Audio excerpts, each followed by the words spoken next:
Hi! இப்போ ரீசெண்டாக ட்ரெண்டிங்கில் இருக்க மணி சேவிங்ஸ் பாக்ஸை நம்ம வீட்டில் இருக்க பொருட்கள் வச்சு எப்படி செய்யலாங்கிறத பார்க்கலாம் வாங்க. இதுக்கு மெயினாக தேவையானது இந்த மாதிரி ஒரு பாக்ஸ் தாங்க.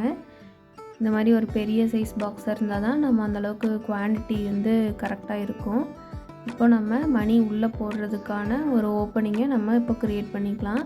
இப்போ இதுக்காக உள்ளே எந்தளவு கேப் இருக்கோ அந்த மாதிரி வெளியே மெஷர் பண்ணி நான் இப்போ மார்க் பண்ணிகிட்ருக்கேன்.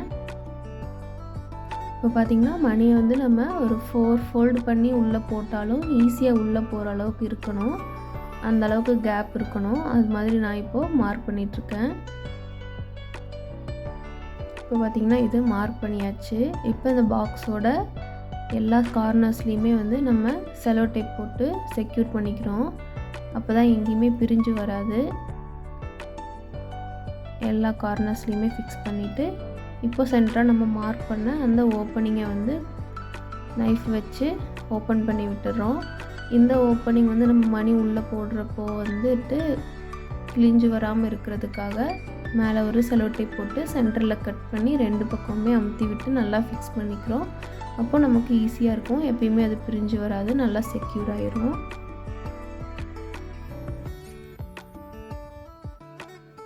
இப்போ பார்த்திங்கன்னா நல்லா நீட்டாக எல்லாமே ஃபிக்ஸ் ஆயிடுச்சு. இப்போ இது மேலே நான் கலர் ஷீட் பேஸ்ட் பண்ண போகிறேன். இதுக்காக இந்த சென்டரில் இருக்க ஹோல்ஸ் அதுலேயும் வரணுன்றதுக்காக நான் இப்போ மெஷர் பண்ணிகிட்ருக்கேன். 2 சைட்லேயுமே பார்த்திங்கன்னா 10.5 சென்டிமீட்டர் வருது. இப்போ இதுக்கு மேலே அந்த பாக்ஸ் மேலே ஆப்டாக வச்சுட்டு அதுலேருந்து 10.5 சென்டிமீட்டர் நான் மார்க் பண்ணிக்கிறேன் 2 சைட்ஸ்லேயுமே. அதே மாதிரி மேலேருந்து கீழேயும் மார்க் பண்ணிக்கலாம். இங்கே ஒரு 5 சென்டிமீட்டர்ஸ் வருது எனக்கு, மேலேயும் கீழேயும்.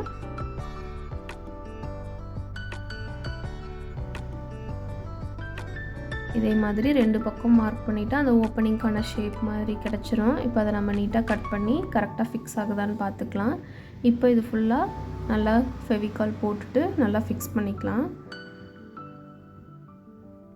கரெக்டாக அந்த ஷேப் கிட்ட வர மாதிரி ஃபிக்ஸ் பண்ணணும். இப்போ இந்த சைடில் இருக்க பேப்பர்ஸ் எல்லாமே நான் செலோ டேப் வச்சு நல்லா ஃபிட்டாக செக்யூர் பண்ணுறேன். இதே மாதிரியே கீழே இருக்க சைட்லேயும் நம்ம ஃபினிஷ் பண்ணிக்கலாம். இப்போ இந்த ரிமைனிங்காக சென்டரில் இருக்க ஸ்பேஸ் எல்லாமே நான் அந்த கலர் ஷீட் வச்சு ஃபுல்லாகவே கவர் பண்ணிடுறேன். இதுக்கு எனக்கு ஒரு 4 ஷீட் தேவைப்பட்டுச்சு. பார்த்திங்கன்னா நீட்டாக ஃபுல்லாகவே கவர் ஆகிடுச்சு. இப்போ இது மேலே நான் அந்த நம்பர்ஸ் எழுதுறதுக்காக நான் ஒரு பிங்க் கலர் ஷீட் எடுத்திருக்கேன். இதில் நான் ஃபஸ்ட்டு பென்சிலில் 15x16 ஸ்கொயர்ஸ் மொத்தமாக எனக்கு 240 ஸ்கொயர்ஸ் வந்துச்சு. இதில் நான் ரேண்டமாக அமௌண்ட் எழுதிட்டேன். இதே மாதிரி அவ்வளோதாங்க. இது மேலே ஒரு சின்ன கோட்ஸ் மட்டும் எழுதிக்கலாம். இதே மாதிரி நீங்களும் வீட்டில் ஈஸியாக செய்யலாம். இந்த மாதிரி நீங்கள் கண்டிப்பாக செஞ்சு பாருங்கள். இந்த மாதிரி செஞ்சு அமௌண்ட் சேர்த்து வச்சுட்டு வந்தீங்கன்னா கண்டிப்பாக அது உங்களுக்கு ஒரு டைமில் ரொம்ப ஹெல்ப்ஃபுல்லாக இருக்கும். பாருங்கள், ஈஸியாக நம்ம செஞ்சு முடிச்சிட்டோம். இதே மாதிரி நீங்களும் கண்டிப்பாக ட்ரை பண்ணி பாருங்கள். மறக்காமல் சப்ஸ்கிரைப் பண்ணுங்கள். பாய்.